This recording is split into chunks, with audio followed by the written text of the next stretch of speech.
फरीदाबाद से अहम खबर, डीसी विक्रम यादव से खास बातचीत। दिल्ली मुंबई एक्सप्रेस वे में आ रही बाधा दूर, ये डीसी का कहना है। उन्होंने ये भी कहा कि अब विकास के रास्ते खोलेंगे। जेवर इंटरनेशनल एयरपोर्ट को बल्लभगढ़ से ग्रीन हाईवे के जरिए जोड़ने और दिल्ली मुंबई एक्सप्रेस वे के निर्माण कार्यों में आ रही बाधा को लेकर उन्होंने खास बातचीत की है।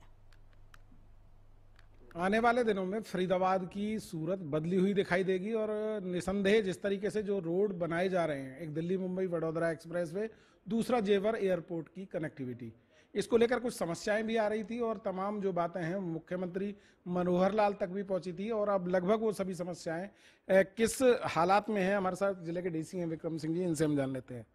जी साहब, क्या कुछ समस्याएं थी और क्या उनका समाधान हुआ है? और जैसा कि सबसे पहले तो बात करें जेवर एयरपोर्ट की जो कनेक्टिविटी थी, तो इसमें एक इशू आया था कि जो इनकी अलाइनमेंट थी वो डेवलपमेंट प्लान के एकदम एग्जैक्टली मुताबिक नहीं थी, थोड़ा सा डिफरेंट इनकी प्लानिंग बन गई थी। परंतु माननीय मुख्यमंत्री जी की अध्यक्षता में मीटिंग हुई थी तो सर ने निर्देश दिया है कि जो NHAI काम कर रही है वो अपना कंटिन्यू कर ले और साथ ही टाउन एंड कंट्री प्लानिंग की जो डेवलपमेंट प्लान जो बनाया उसमें अगर थोड़े बहुत मॉडिफिकेशन करने हैं तो TCP डिपार्टमेंट वो कर लेगा। इसके साथ ही एक और इशू इससे संबंधित था कि इसमें सर्विस लेन नहीं थी, तो माननीय मुख्यमंत्री जी ने यह भी निर्देशित किया है कि यहाँ पे सर्विस लेन बने। अर्बन एरिया में सर ने कह दिया, डायरेक्ट कर दिया है। और साथ ही एक एंट्री और एग्जिट पॉइंट, जो शहर के अंदर ही एक एंट्री एग्जिट पॉइंट रहेगा इसमें जेवर एयरपोर्ट वाले एक्सप्रेसवे पे, तो वो भी बनेगा। तो इसमें ये इश्यूज तो अब दूर हो गए हैं, साथ ही इनके टेंडर्स भी पूरे हो गए हैं, तो अब काम जल्दी इस पर शुरू हो जाएगा।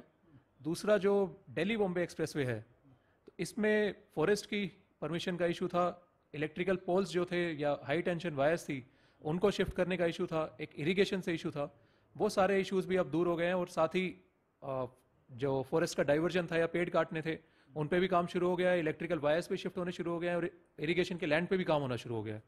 तो इसकी कंप्लीशन डेट हमारे हिसाब से इस साल के अंदर अंदर पूरी हो जाएगी और जेवर एयरपोर्ट अगले साल में पूरा हो जाएगा।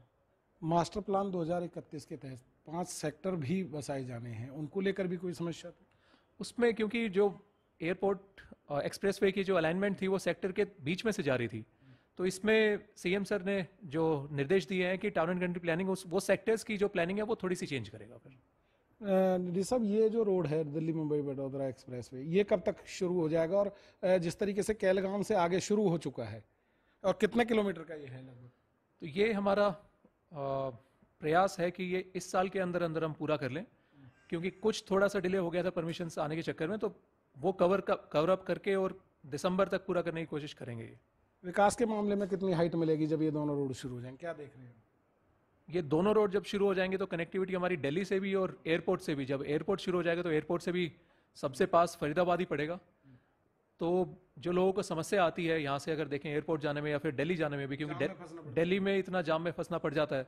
हरियाणा में तो जैसा आपने कहा कि हरियाणा में तो इतना जाम नहीं है, परंतु जैसे ही दिल्ली एंटर करते हैं तो वहाँ पे 3-4 रेड लाइट आती हैं, तो वहाँ पे काफ़ी टाइम लग जाता है।